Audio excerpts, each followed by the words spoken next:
Public Sénat.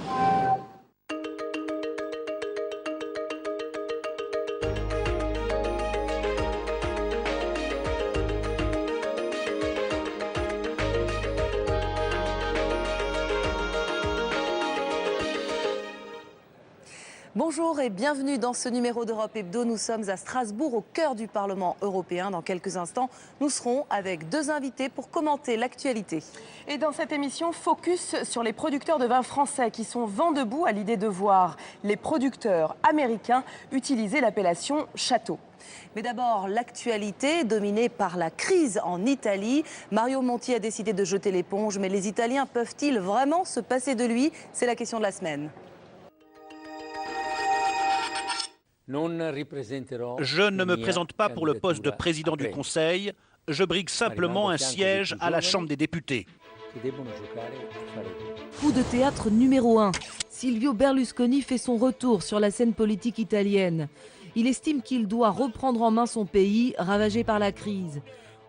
Au Parlement, son parti, membre de la coalition au pouvoir, a boycotté un vote de confiance, fustigeant la politique économique menée par un gouvernement de techniciens. Coup de théâtre numéro 2, quelques heures après les déclarations du Cavaliere, Mario Monti annonce sa décision irrévocable. Le président du Conseil italien estime qu'il n'aura pas assez de soutien pour faire voter sa loi budgétaire. Il jette l'éponge. Des élections anticipées auront lieu en février ou mars prochain. À 76 ans, Silvio Berlusconi se présentera pour la 6e fois devant les Italiens. À son âge, il devrait partir à la retraite, comme tout le monde. Les Italiens n'ont plus un sou à dépenser. Concrètement, il n'y a eu que des nouvelles taxes créées et les salaires sont restés les mêmes que ceux d'il y a 10 ans. Retour en arrière, novembre 2011, Silvio Berlusconi est président du Conseil. Mis en cause dans une affaire de mœurs, il doit démissionner. Le président Giorgio Napolitano appelle au pouvoir l'ancien commissaire européen Mario Monti, érigé en sauveur de l'Italie. Mais le professeur Monti, entouré d'experts, entame une cure d'austérité sans précédent. Le chômage augmente, les impôts aussi, la consommation baisse, le pays s'enfonce dans la récession. Pourtant, l'Italie, après 20 ans de berlusconisme, retrouve son rang parmi les nations européennes. Aujourd'hui, Monti s'en est allé, mais pour combien de temps va-t-il se représenter lui aussi? Car l'Italie peut-elle vraiment se passer de lui? Retour à Strasbourg, nous sommes à 2 pas de l'hémicycle et un député italien nous a rejoint. Nicolò Rinaldi, bonjour. Bonjour. Vous venez de Florence, vous avez été élu sur la liste du juge Di Pietro et vous siégez ici comme député européen au sein de l'Alliance des démocrates et des libéraux pour l'Europe et vous parlez très bien français. Voilà, comme ça on vous a présenté. Alors essayons de comprendre un peu la situation confuse dans laquelle se trouve l'Italie. D'abord pour répondre à notre question, est-ce que vous pensez que l'Italie peut se passer de Mario Monti? Oui, je pense que l'Italie peut se passer de Mario Monti. Mario Monti a été le représentant d'un gouvernement exceptionnel, d'urgence. Il n'a jamais été élu par les citoyennes italiennes. Il a effectué une politique qu'en Italie on juge un peu trop sur le modèle allemand, c'est-à-dire une politique d'austérité très forte, donc le pays sur certaines choses a sans aucun doute besoin, mais qui a plié les 2 piliers de notre société, la famille d'un côté et les petites et moyennes entreprises. Beaucoup de taxes, pas de libéralisation, ce qui par contre ça serait nécessaire, pas de débureaucratisation de la société italienne, qui est très importante parce que nous avons une administration publique extrêmement lourde, des normes pour lutter contre la corruption qui est colossale dans notre pays qui ont été assez faibles, et je dirais une lutte contre l'évasion fiscale, ce qui est une autre anomalie de mon pays, qui n'a pas été vraiment très efficace. Aujourd'hui, le bilan n'est pas vraiment positif. La dette augmente, le chômage augmente et la croissance n'est pas là. Mais il a quand même fait des réformes qui étaient nécessaires pour le pays. Il a fait une réforme qui était très notamment importante. Celle des retraites. Exactement, celle des retraites, avec quelques problèmes là aussi, mais je dois dire que c'était une réforme très importante. Moi, je peux vous dire que j'ai suivi quand même la démarche de mon parti. Mon parti, qui est un parti de centre-gauche, laïque, qui au Parlement européen siège dans l'Alliance des libéraux et démocratiques, avait voté la confiance au gouvernement Monti il y a un an. Avec beaucoup d'espoir, beaucoup d'attentes. Et suite de différentes mesures que le professeur a présentées au Parlement, on a constaté une déception croissante. Il y a toute une série de choses sur lesquelles on n'est pas intervenu. On continue à dépenser énormément, par exemple, dans les dépenses militaires. On n'a rien fait au niveau des grands capitaux qui sont rentrés en Italie avec pratiquement un bonus sans aucune pénalisation de l'étranger des paradis fiscaux. On n'a pas réussi à faire un accord bilatéral avec la Suisse et on a quand même insisté beaucoup, je répète, sur la petite et moyenne entreprise et sur la famille. Ça ne marche pas. Mais aujourd'hui, est-ce que Mario Monti est victime de la crise économique ou des dernières phrases, si je puis dire, de Silvio Berlusconi ? Il est victime d'une coalition qu'il a soutenue jusqu'à hier qui était une contradiction en soi-même, parce que c'était une coalition avec le centre-droite et le centre-gauche ensemble. Le parti de Silvio Berlusconi, le Peuple de la Liberté, a soutenu la coalition Mario Monti. Jusqu'à hier, avec ceux qu'en Italie, disons, c'est un peu le représentant du Parti socialiste, le Parti démocratique, l'équivalent du Parti socialiste quelque part français. Pour vous, c'était une anomalie cette coalition, c'est ce que vous dites ? Tout à fait, c'est une grande anomalie et ces deux regroupements vont se contraposer aux prochaines élections. Et il faut se rappeler que l'échéance naturelle du mandat, c'était le mois d'avril. Donc là, on a des élections anticipées, mais c'est des élections anticipées d'un mois.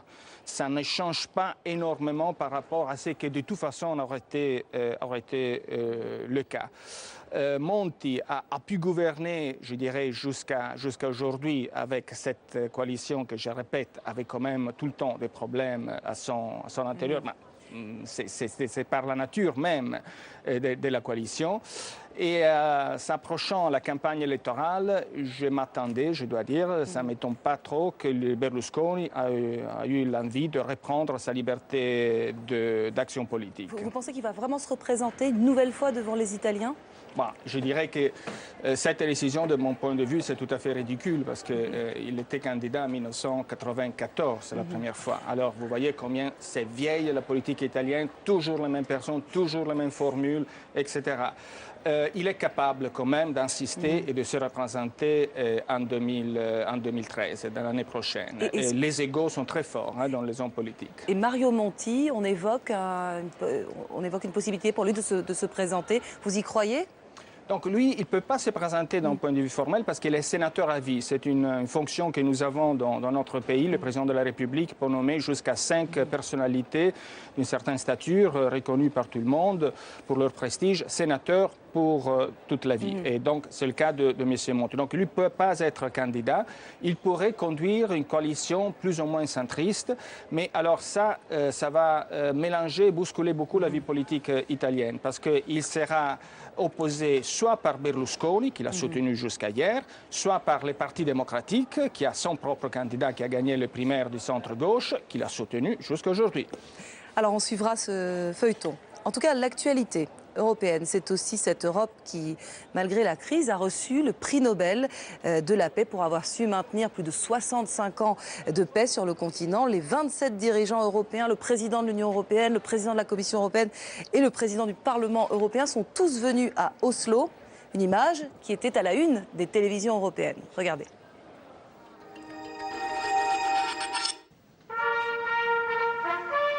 Le Premier ministre irlandais et son homologue néerlandais ont ouvert la délégation des leaders européens au City Hall d'Oslo. Mais ce sont les présidents du Conseil, de la Commission et du Parlement qui ont reçu le prix donné à l'Union européenne pour son rôle en faveur de la paix. Le comité du Nobel a expliqué que l'Europe s'est construite grâce à la réconciliation franco-allemande qui a fait que la guerre entre les deux pays est devenue impensable. Un rassemblement a été organisé samedi 8 décembre dans la capitale norvégienne. Les manifestants ont critiqué les ventes d'armes européennes dans les zones de conflit, le manque d'aide aux réfugiés et l'absence de mesures sociales face à la crise. Pour les dirigeants européens, cette cérémonie est aussi l'occasion de défendre ce que l'Europe a déjà accompli et ce qu'elle espère pour le futur. Aujourd'hui, l'un des symboles les plus visibles de notre unité est dans les mains de tous. Je parle de l'euro, la monnaie de notre Union européenne. Nous la défendrons. Les 3 présidents européens ont fait le déplacement à Oslo. Leur trio symbolise la complexité de l'Union. Le Conseil, la Commission et le Parlement, ces trois institutions qui ont parfois bien du mal à donner une direction commune aux 27. Aujourd'hui, les dirigeants européens sont presque tous venus. Merkel, Hollande, Monti, Rajoy. Il en manquait deux, le président de la République tchèque et le Premier ministre britannique David Cameron, représenté par son numéro 2, Nick Clegg, le signe des divisions qui traversent l'Europe. Alors il y avait vraiment beaucoup de monde à Oslo, mais finalement à qui s'adresse ce prix Nobel? Vous diriez plutôt aux dirigeants européens actuels ou aux pères fondateurs d'hier? Moi, je dirais plutôt à la collectivité, à la communauté européenne en tant que femmes et hommes qui la composent. Je pense que nous avons un premier devoir à l'égard de l'Europe, c'est de connaître notre histoire. Et notre histoire, ce n'est pas une histoire entièrement positive. Il y a eu beaucoup de belles choses faites par l'Europe pendant les siècles et les siècles, beaucoup de civilisations, mais on a connu, je dirais, 2000 ans de guerre civile européenne, 2000 ans interrompus, soit des violences, soit des dominations, des haines sur les autres. Et tout ça s'est arrêté avec les pères de l'Europe il y a 50 ans. Plus ou moins. Et les peuples européens ont démontré quand même la maturité, la capacité de rester en paix pendant toutes ces décennies, ce qui est tout à fait sans précédent dans l'histoire de l'Europe. Il y a eu un certain nombre de polémiques sur l'assignation à l'Europe de ce prix Nobel. Il y a certains qui disaient que l'Europe ne mérite pas ça. Pour vous, elle le mérite, ce prix? À mon avis, elle le mérite parce que si on lit les explications, la justification de ce prix Nobel, il s'adresse pour ce qui a été achevé au sein de l'Europe. Pas pour le rôle de puissance de paix dans le monde, c'est que avec l'hésitation que nous avons connue dans les Balkans, dans le Moyen-Orient, c'est quelque chose sur lequel l'Europe n'a pas vraiment été un grand protagoniste. Mais au sein de l'Europe, franchement, on a vraiment achevé quelque chose sans précédent dans notre histoire. Mais alors, au-delà de cet acquis fondamental, est-ce que ce prix n'est pas aussi une forme d'avertissement ou en tout cas une incitation à agir pour sortir de cette crise dans laquelle l'Europe est empêtrée depuis plus de 2 ans et demi maintenant? Moi, je le prends comme un encouragement, comme une reconnaissance que le choix que les peuples européens, avec les pères fondateurs, avaient fait dans les années 50 était le choix juste. Et un encouragement pour essayer de dépasser ces cortèges que nous avons vus dans votre service, c'est-à-dire toute cette cacophonie de chefs d'État, chefs de gouvernement, d'institutions. Président du Parlement, de la Commission... Et tous les États membres. Alors ça, franchement, c'est vraiment la complexité, ça ne peut pas marcher, donc ça peut pas marcher comme ça. Donc clarifier un peu le schéma institutionnel de l'Europe? Ah, bien sûr. Hein. D'ailleurs, il ne faut même pas un prix Nobel pour faire ça. Ça suffit de regarder la croissance incroyable de la Chine sur la scène internationale. D'ici 20 ans, l'Europe en tant que telle, soit existe unie, soit ça sera une petite province avec un certain nombre de petits États membres sans vraiment beaucoup de pouvoir, ni dans le commerce, ni dans la politique étrangère, ni pour le bien-être de leurs propres citoyens. C'est l'union totale ou le chaos? Un peu ça, je pense que c'est soit l'union politique et une union d'idées, de valeurs, soit c'est l'irrélevance. C'est aussi ça le message de ce prix Nobel. Merci beaucoup Niccolò Rinaldi d'avoir été avec nous. On va rejoindre tout de suite Nora Hamadi qui sera avec le député Éric Andrieux pour la deuxième partie de cette émission. Mais d'abord le reportage avec cette question. La mention château sur les vins est-elle menacée? En tout cas, les États-Unis ont demandé à la Commission européenne l'autorisation d'exploiter cette dénomination pour leurs vins exportés en Europe. Touche pas à mon château, c'est un sujet signé Betty Lachguer et Gwenaëlle Durand.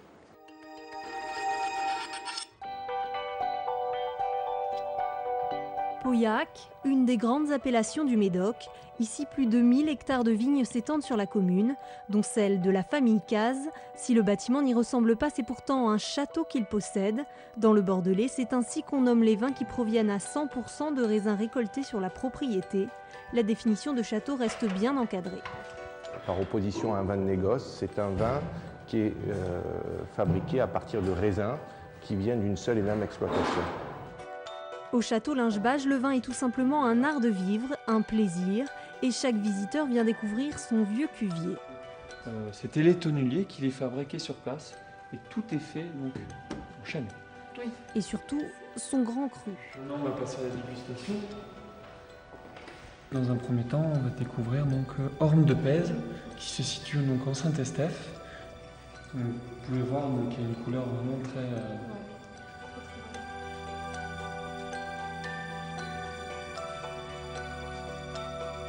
Il n'est pas rugueux comme... Non. Puis bon, après c'est un 2005, donc très bonne année aussi. Tout à fait, ouais. Les dénominations château, clos et domaine remontent au XIXe siècle. Aux yeux du grand public, c'est aujourd'hui synonyme de qualité, puisque 80% des vins bordelais arborent cette étiquette. Un repère donc pour les consommateurs et un gage de savoir-faire pour les vignerons. Le mot est devenu une sorte de marque. Et je peux prendre un exemple qui n'est pas théorique, mais qui est extrêmement fréquent. Vous avez une même propriété qui va appeler son vin blanc château ceci, et pour son vin rouge château ceci. Donc ça correspond simplement à une unité foncière et à un type de vin qui vient de cette unité foncière. Un patrimoine qui pourrait bientôt être en péril, car les Américains veulent utiliser cette dénomination sur leurs bouteilles. La demande a déjà été faite à la Commission européenne. En attendant le vote, les viticulteurs bordelais s'élèvent contre cette demande. Bernard Farge possède lui aussi une propriété sous le nom du domaine de l'Enclos. 90 hectares de vignes dans la petite commune de Mauriac, à 50 km au sud de Bordeaux. Et ce patrimoine, il veut tout simplement le protéger.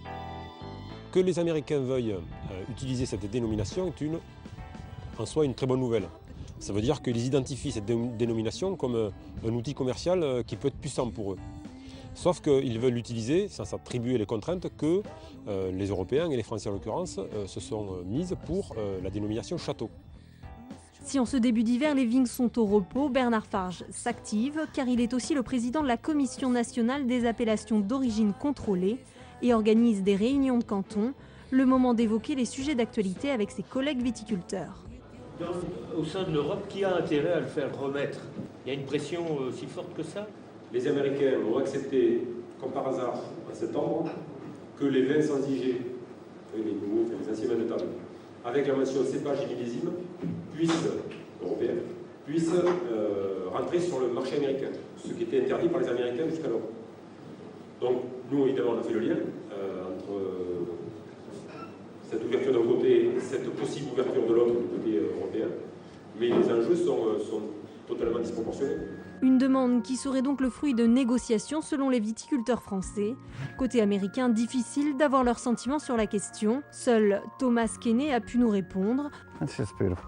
Originaire de Boston, il habite depuis 2 ans et demi avec sa compagne. Ils sont tous les deux propriétaires de 65 hectares de vignes. Et pour lui, cette dénomination est purement commerciale. Je pense que le fait que l'industrie viticole américaine puisse utiliser le terme château, c'est simplement du marketing. Et ce serait un vol de l'héritage français. Car si vous demandez aux gens autour de vous d'où vient un vin dont le nom commence par château, je suis presque sûr que 90% d'entre eux diraient qu'il vient de France. Reste encore d'autres interrogations comme l'utilisation du mot château en français et non en anglais. Et pourquoi les Américains ne pourraient-ils pas utiliser cette mention en assumant les mêmes règles qu'en France, comme c'est le cas au Chili par exemple? Des questions qui pourraient revenir sur le devant de la scène de l'Union européenne. Et voici donc pour ce reportage réalisé par Betty Lachguerre au pied des vignobles bordelais. Nous sommes donc toujours au Parlement européen et entre-temps, Éric Andrieux nous a rejoint. Bonjour. Bonjour. Merci d'être avec nous. Vous êtes donc député au sein de ce Parlement depuis 6 mois environ. Vous êtes membre de la Commission Agriculture et Développement Rural. Et surtout, vous êtes issu d'une terre de vignerons, si je puis dire. On a bien vu dans ce reportage que l'appellation château pour les Américains pose problème. Pourtant, le Chili et le Canada l'utilisent d'ores et déjà. Donc pourquoi cette fronde? Je crois qu'il faut d'abord vérifier que les conditions sont requises pour l'utilisation de l'appellation sont les mêmes pour tout un chacun. Je crois que c'est le cas aujourd'hui en matière de réglementation pour le Chili, entre autres, auquel vous faites référence, et le Canada. Et aujourd'hui, pour ce qui est de la demande des Américains, rien n'est prouvé.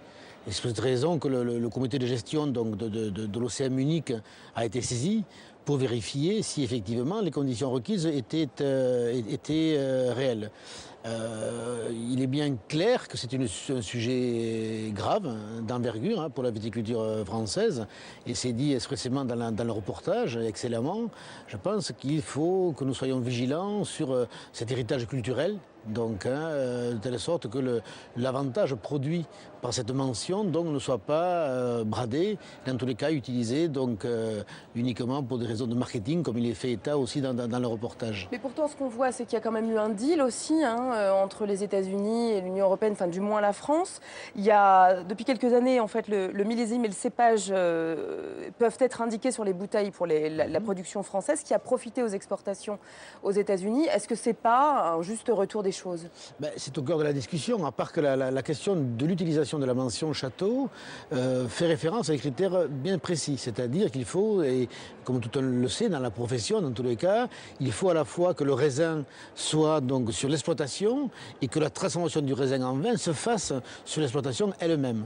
Et là, pour l'instant, et à ce jour, donc, et j'ai saisi pour cela, entre autres, à travers une question écrite de la Commission, qui ne m'a pas répondu réellement à la question, afin de savoir si ces éléments-là étaient donc garantis dans la réponse qui allait être apportée. Alors, qu'il y ait des accords commerciaux d'autre ordre, oui, mais concernant la mention château, je pense que c'est un sujet sur lequel il faut que nous soyons, je le redis, vigilants, parce qu'au-delà même du produit vin, ça peut très vite dériver sur un grand nombre de produits protégés, donc pour la France, sur lesquels il ne faut pas tout confondre. C'est-à-dire qu'il peut y avoir des accords commerciaux globaux, vous y faites référence, mais sur ces aspects-là, je crois qu'il faut que nous soyons très attentifs. Alors, il y a, pour l'instant, la Commission européenne a reporté sa décision. La France, tout de même, paraît assez isolée sur cette position. Est-ce que ce n'est pas juste un répit de courte durée? Est-ce que finalement, la Commission ne va pas aller dans le sens des États-Unis? Écoutez, pour l'instant, moi j'attends impatiemment, je vous dis, l'avis du comité de gestion de l'Océan Unique et l'avis de la Commission, parce que tout ça est en travaux. Alors il y a plusieurs sujets sur le feu. Vous êtes quand même isolé, mine de rien, au sein de l'Union. Oui, mais je ne suis pas sûr qu'il n'y ait pas un élan solidaire, malgré tout, derrière ce que représente la mention château dans la France.